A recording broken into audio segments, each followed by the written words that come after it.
Hey, you're listening to the Burnt Out Entrepreneur podcast, where you'll learn why you're feeling so burnt out, some insights and hacks to get you along this entrepreneurial journey. I'm Kylie Yota, former oil and gas manager turned health coach, life coach, and business mentor for female entrepreneurs just like you, and help them heal and recover from burnout. Hello, and welcome back to another episode of the Burnt Out Entrepreneur podcast. Today, I'm here with Emily Lewis, who is a unlikely worthiness coach who specializes in helping people stop feeling like they aren't enough. They can confidently be themselves. Through her coaching and her podcast, Abundant Grace, she helps people get breakthroughs in their relationship with God and themselves and own their worthiness and live with bold confidence. Thank you, Emily, for being on the podcast today. Thank you, Kylie. I'm so glad to be here. Exciting.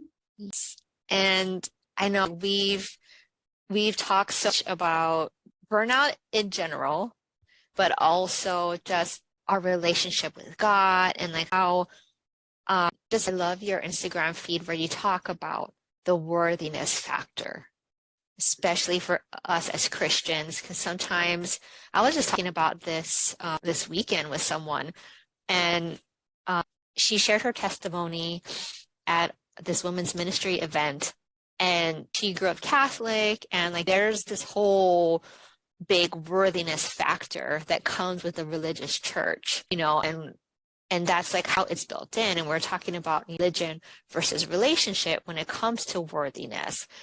And I know there's a lot of people probably listening to this podcast who maybe grew up in some form of religion and have let their faith go because of the expectations and like all the check boxes that we have to submit to in order to be worthy of calling ourselves a Christian, or just calling ourselves worthy of being in God's presence. Like even in the church, there are a lot of people that I know who grew up in the faith and they don't even feel worthy to step into church these days.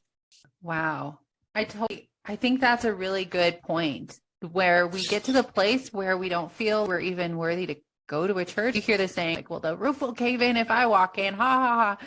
And I'm making jokes, like totally fine. But it's rooted in some kind of insecurity in us, because the way that God or God's people have represented themselves, I don't blame people for not wanting anything to do with him. But what's unfortunate, if you walk away, is sometimes we still have that shame of like, well, I'm still unworthy. I don't really subscribe to that anymore, but I'm still carrying around baggage as if I walked in the doors of a church, if I darkened the doors of a church, that messaging and that unworthiness is actually still following us, even if we don't recognize it. And I just love, and especially the name of your podcast, Abundant Grace, that speaks volumes to our worthiness. It has nothing to do with us. Our righteousness is as filthy rags, but it's the abundant grace of God that allows us to come into his presence and be who we are and be able to have that relationship with a loving God. And he's not a persecutor like this. He actually loves us and wants us to succeed. And I relate that to how we were brought up. Sometimes you have very authoritative parents that kind of emphasize or just reiterates those religious tendencies, where if you don't toe the line, it's if we hear it in church and we hear it in the home. And that relates to the burnout archetypes, because with the 4 archetypes, there are different ways that each archetype has adapted to achieving success. And right there, the perfectionist, who really sometimes is paralyzed and can't really move forward if everything's not perfect. Then you have the powerhouse type, who is very success driven and wants their success is externally motivated or driven, because they're like, well, if I get enough accolades, then I'm worthy. So that's the other reason why I wanted to bring up how it relates to the archetypes, because when we are living in this sense of unworthiness, and like I said, each archetype presents in their own way, but it just contributes to the burnout. because we all have different reasons why we're doing what we're doing. You approach it differently.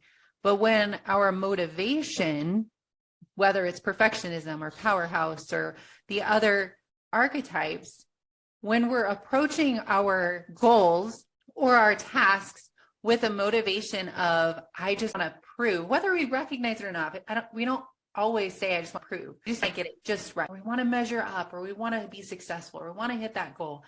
Whatever we're driving at, our motivation can be trying to prove to ourselves or to others that we're enough. Yes. When we flip that on its head and start from a place of love, acceptance, and already worthiness, it radically shifts how we show up and how we operate in the world. And we can still be a powerhouse. You can still go after those goals, but now you're not doing it to prove something or measure up. You're doing it because it's within your wheelhouse.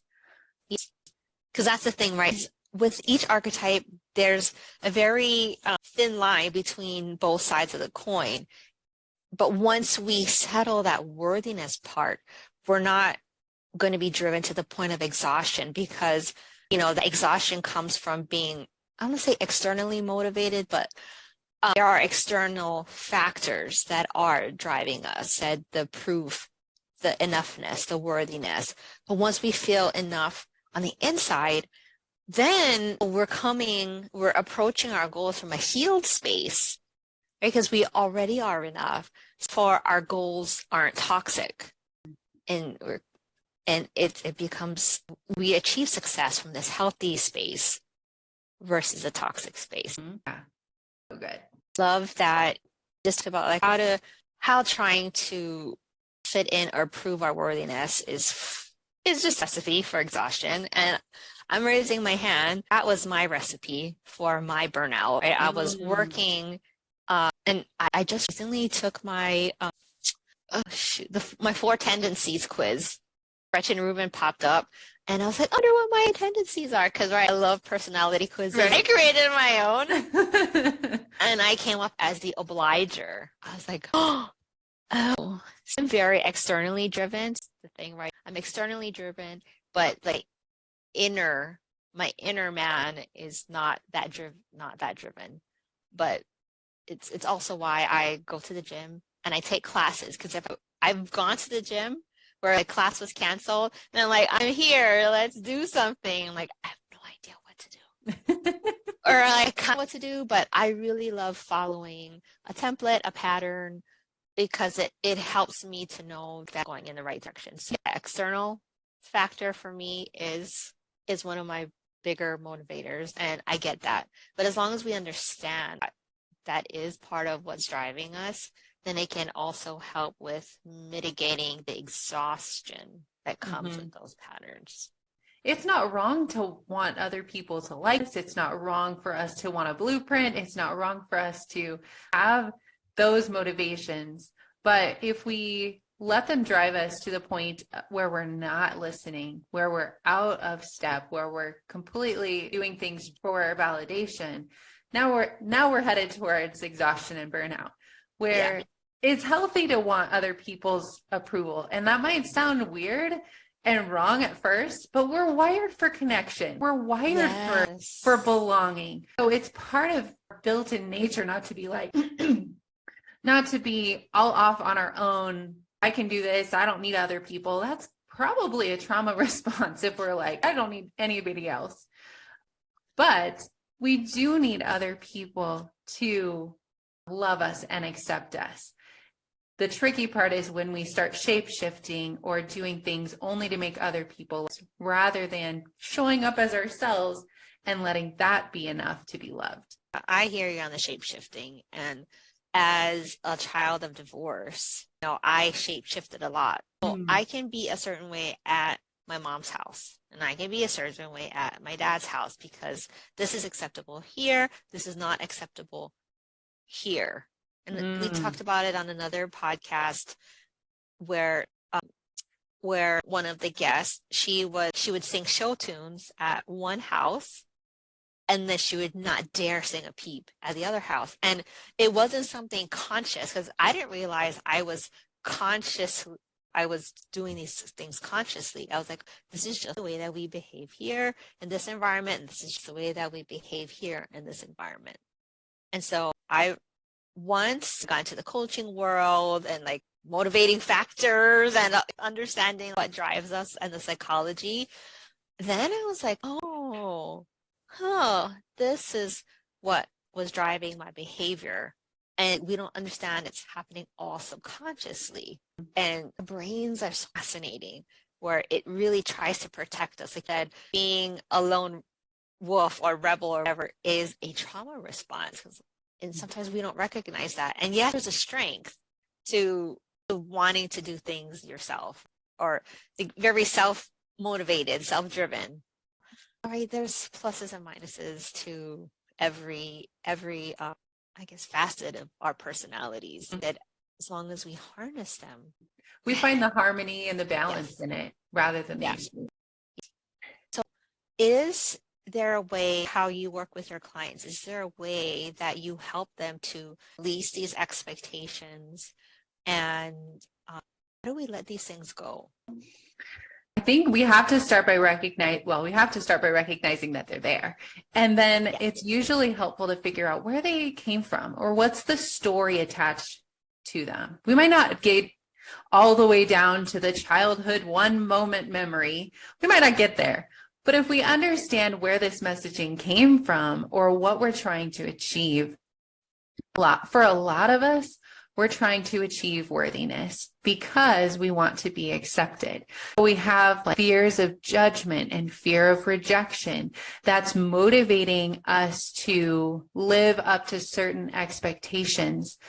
Or if we're internally motivated, we want to be seen as good, or we want to be good. We have this standard for ourselves that some days is realistic and other days is like a taskmaster, where we just like set ourselves up for failure by saying, I have to reach perfection, or I have to send 20 messages today, or I have to like whatever. Can get in this like all or nothing. But back to the motivation, it's because we want to be good, or we want to be accepted and want to escape judgment or self-judgment.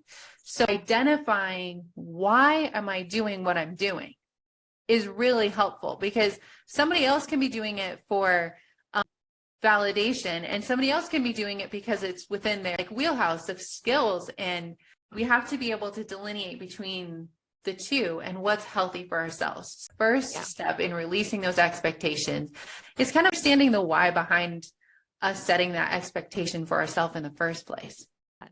No, that's such a good question. Actually, the why am I doing what I'm doing? I think that was the question or form of it when that, I was talking earlier about how I started to recognize my patterns. Like, why am I doing what I'm doing? Very recently, I got into a conversation with someone that triggered me. And then I started to realize all these sensations happening in my body, how my body was transmuting that energy, if that makes sense. My hands were shaking, caffeine could feel things moving through my body. And I was like, oh. And I'll be honest, before I started allowing myself to feel all the feels, because I grew up with a lot of trauma. I grew up with a lot of faking it and faking the funk, and children are seen, not heard. Grew up in a performing arts family. A lot of it was just performance, like a performance spirit. So expectations were always there. Keep peace, keep harmony. We have a front to put on, even though it wasn't ever verbally expressed. It was the nonverbal expressions that drove that thinking. And I didn't realize that that's what had been driving my perfectionism and driving my success. Having all of these pretenses put up, because when I felt maybe it was anger, ever transmuting the energy through my body, my hands started shaking. I think I was some before, because I wasn't allowing myself to feel any emotion. I was like, why is this triggering me? It wasn't even like that, like a whole bad thing. But yet now I'm able to feel it in my body. And I was like, because I had peeled off some of these layers of the performance spirit And I was like, oh, okay. And it's okay for me to feel this way. It wasn't okay for me to feel these things growing up. It's like, oh, well, you shouldn't be angry at that. He didn't mean it. And think that we're, as a child, feelings aren't validated and we're asked to suppress. And then I think that also relates to church hurt, where we're not allowed to express things that maybe we're feeling some kind of dissonance in. Okay, that's what the pastor says, but yet I saw the pastor not being kind to his neighbor. And then as children, we bring up these dissonances. Our parents are like, shh. No. Right. And it messes with our brain. It's like a little form of gaslighting almost. That's what I was thinking too. I think it's hard for us to recognize some of these, like I said, because they're nonverbal. They're just patterns that were in our house or in our church or in our school or wherever you got that from. It was just pattern. It was established probably pretty young. We don't cry or we don't do these things. And we internalize that. And then we can become, you said, very numb to what's going on inside because we're just acting out of the status quo of what we think we're supposed to be. And one of the problems with dissonance, like I said, from a spiritual leader is it messes with our discernment and our ability to actually see something because we start gaslighting ourselves. Oh, they didn't say that. Did I really see that? Is that how it is? And they can be saying one thing and acting another way. And in our little hearts and minds, and even our adult hearts and minds, immediately we want to reconcile the two because we don't chaos in our brains. Our brains want everything organized very neatly, like pigeonhole everything until we're closing those open loops. We're closing those open loops. We're jumping to conclusions all over the place for peace. Like, that's how we knew to be at peace, was to not ask the questions, to immediately make a conclusion, everything's fine, and dismiss and have that dissonance towards what's actually happening. And you related it back to like spiritual abuse, and I'll relate it back to exhaustion. We miss the cues from our body. We miss the cues that our body is like, excuse me, we're tired. You should take a nap. And we're like, no, this project has to get done. Or we're like missing the cues because we're just going forward towards our goal as if that's what matters. And we're like silencing the emotions and silencing the needs. And it's become this new normal or the norm. No, like dissonance is normal. No.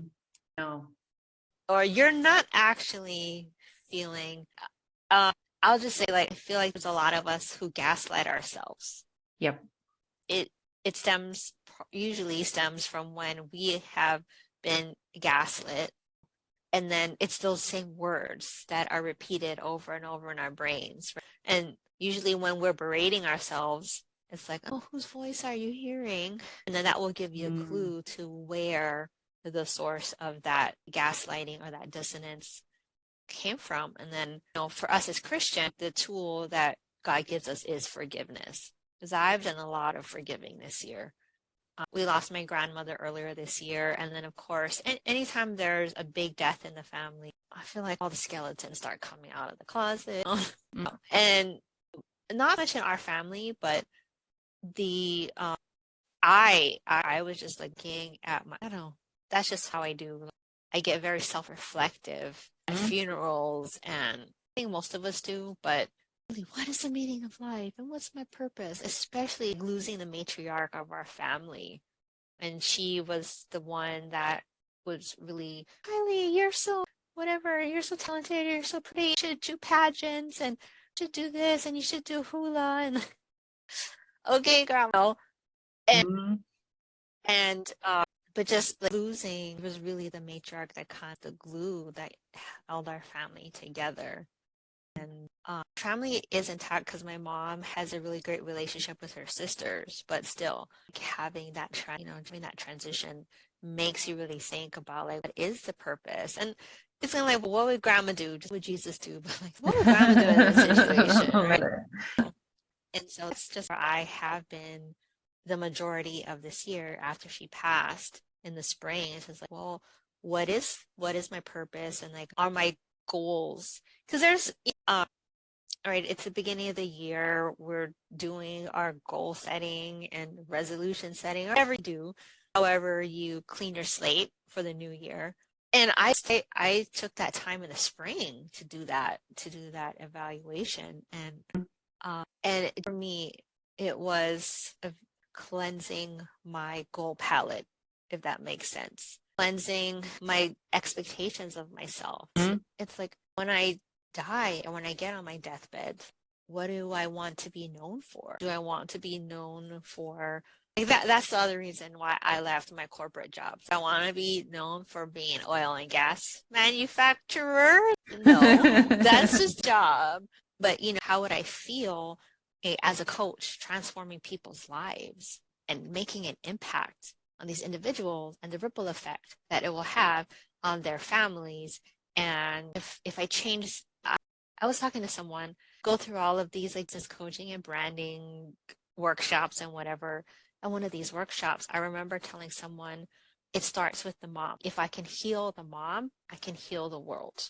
Because when we are whole as mothers, then we can impact the next generation. And then once that next generation is healed and they don't have the generational trauma getting passed down to them, and they can grow up healthy and whole, right? Then that's going to just shift my bloodline all the way down the line.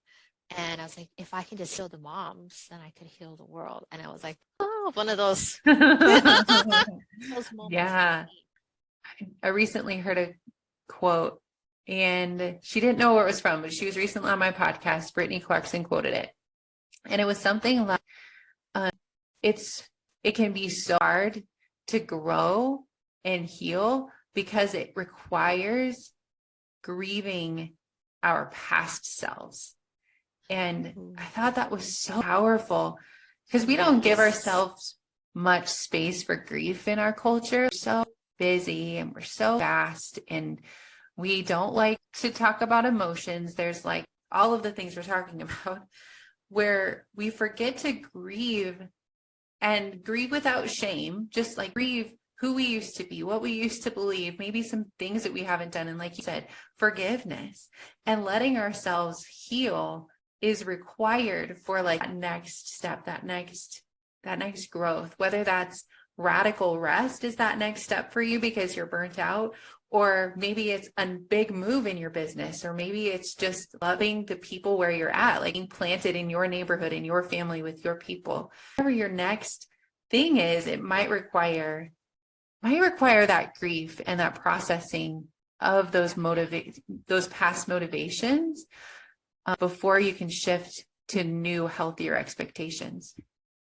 Speaking of grief, because this year I have been grieving, and I've been doing all of the grieving. I've grieved death in the family, grieving a loss of a past self. I dropped project management side of my business and only focusing on the coaching side. So, right, that was a big shift.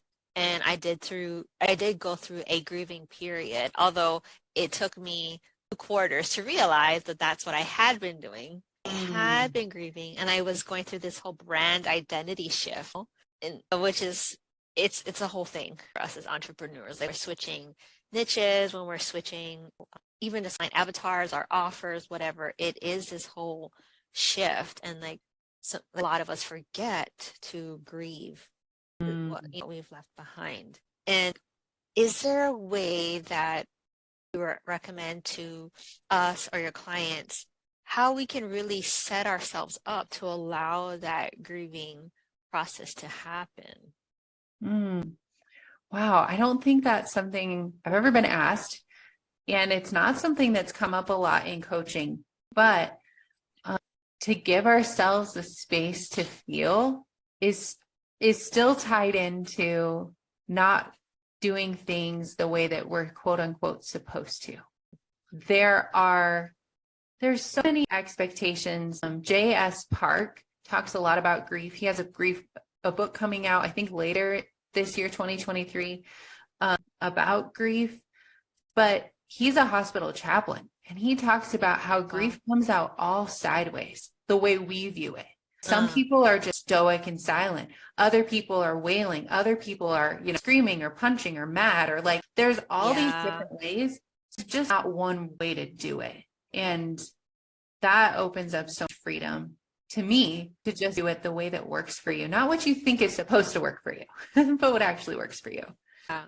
And like, if we are going through that grieving process, how do we let others around us know that that's what we need? That we are in a grieving process and we need space. Because I didn't realize that that's what I needed until like a couple of months ago. And then I told my coaches, my mentors, and I told my husband, and I said, I'm grieving. Because I didn't realize what was happening. I'm like, I'm off my game, feeling funky. I don't know. Couldn't put a word on it. I couldn't quantify what was happening. I just felt off, like kilter. Well, pretty much like my game, like I said. And I realized, I was like, oh, I'm processing so many different emotions. One of them is grief.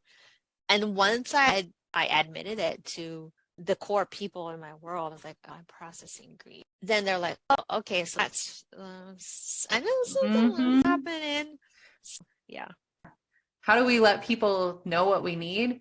Well, that is a tricky question, I think. It seems like simple. You just tell them what you need. But like you said, it starts with even recognizing what I'm going through. And in order to communicate what you need, you have to know that that person is basically safe, a safe person. Because if we're worried about our worthiness, we're worried about us being perceived as strong or a certain way or good, it's because we are risking, vulnerability is risking what that person thinks about us. And we might have to be willing to risk that so we can communicate and ask for what we need. And that's all, like that confidence piece at the end when we understand our worthiness and who we already are in Christ. And it's not something that we're trying to go out and achieve and earn and prove. It's something that we already have. Then we can confidently be like, hey, this is what I need. Confidently asking for what we need, confidently setting boundaries, confidently going after our goals without fear of success or failure. It all comes back together. And I know, like, once we are comfortable with that self-expression piece, then that's where we have the confidence to show up in our businesses and to show up with purpose, with integrity, and not feeling off our game, right? Things, the economy shifts and so many things are shifting. And it's like, are we in shifting sands? Goodness. And like the Bible says, like, we cannot build on shifting sand. We have to build on the rock. And the rock is Jesus Christ, but also how can we build our lives on the confidence of that rock, or rock of confidence? I'm so glad you said, because I was just, as you started to say that, I was like, we're building on Christ, but we're also building on what he says is true. Are we going to believe what he says about us or not? And jumping back to the very beginning, we were talking about religious contexts and systems that have made us feel like less than. That's not how God looks at us. Religion makes it sound like it's somehow super holy to beat yourself up. Yes. And talk about how horrible of a person and sinner you are, when God never meant for that to be our identity or our label. You referenced righteousnesses as filthy rags, but we aren't the filthy rags. That's not us. That might be on us. That might be, but it's never impacting our worth and value either, because it's not have anything to do with a valuable person. So the way that I just thought now was, well, so in the biblical context, the filthy rags are basically soiled feminine products, right? If we're looking at the direct translation. So basically clothing yourself with a used tampon. And okay, I'm worthy because, and it's like, no. I mean, not to be so TMI, but right, that's what it is. It's like we're taking these external things and trying to clothe ourselves with righteousness. But where we're grabbing the righteousness from is from the trash. Wow. And wow. Instead, God is like, excuse me, can you take that off? It's like Adam and Eve in the garden. Let's sow us some fig leaves. We'll be better. That'll fix everything. And God's like, no, messed up. You were created in my image. Let's go this direction now. It's like, but we've already been created in God's image. It's not something we have to add to or earn. So I know that you have something to help our listeners to really regain that confidence. And it's not, and I know it doesn't only apply to Christians, but how can we recover that rock of confidence that maybe we've lost? And I feel like even for those of us who were pretty rock solid for a lot of our lives, I feel like pandemic kind of just, you thought you knew, or someone on a Bible study this morning I was listening to was like, we are not our pre-pandemic selves. Well, and everything that happened in the world really shook our confidence in our businesses and in the economy. Because right, we can only be as confident in our businesses as the economy is, from a worldly perspective. If the economy is not solid, then like, how do we build a business around an economy that is sinking sand? Really, so how can you help our listeners today with rebuilding that confidence, not around the shifting economy or what's happening in the world, but how can we really build it on something that is solid and immutable and unchanging?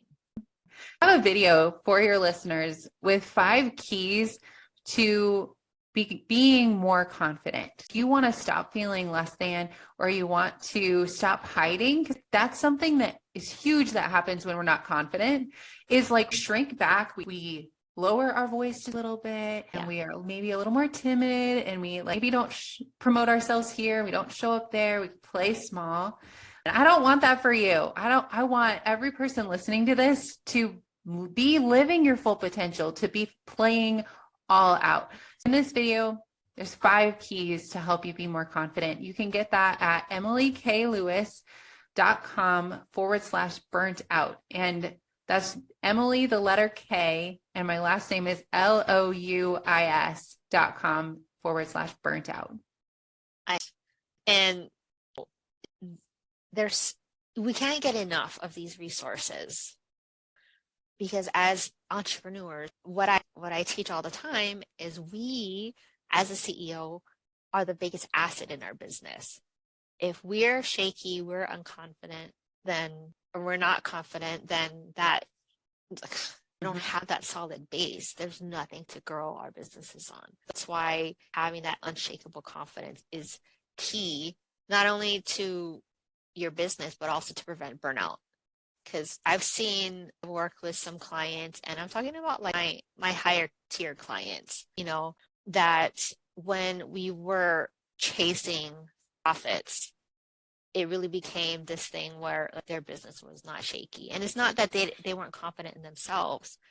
The economy had shifted, and it felt like we were chasing. We didn't have a solid strategy, or the strategy kept shifting because we're shifting with the economy. And for us to have that level of confidence and this is where I need to go. This is the direction that I need to go for my business. This is how I want to go. Having confidence is the stability factor that's needed in your business, especially to prevent burnout. Yeah, otherwise absolutely. We'll be chasing and chasing and chasing.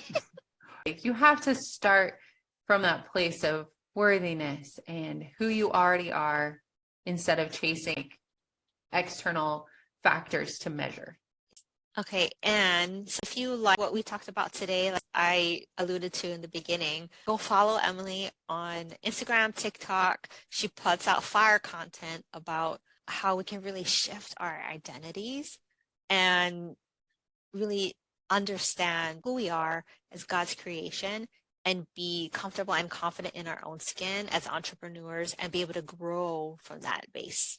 Thank you, Emily, for being here today. Guys, this is such a good conversation. Thank you, Kylie. I love this topic. It's so important. I want to see reference when you change the mom, when the mom grows and heals. everything shifts. And I want to see women's relationship with themselves and God absolutely revolutionized. Amen. Go find her at emily.abundantgrace on Instagram and TikTok to go look at some of her posts, because they're really mindset shifting posts. I love them. Thank you, Emily. Thanks, Kylie. Have a great rest of your day. Okay, see you guys again. Bye.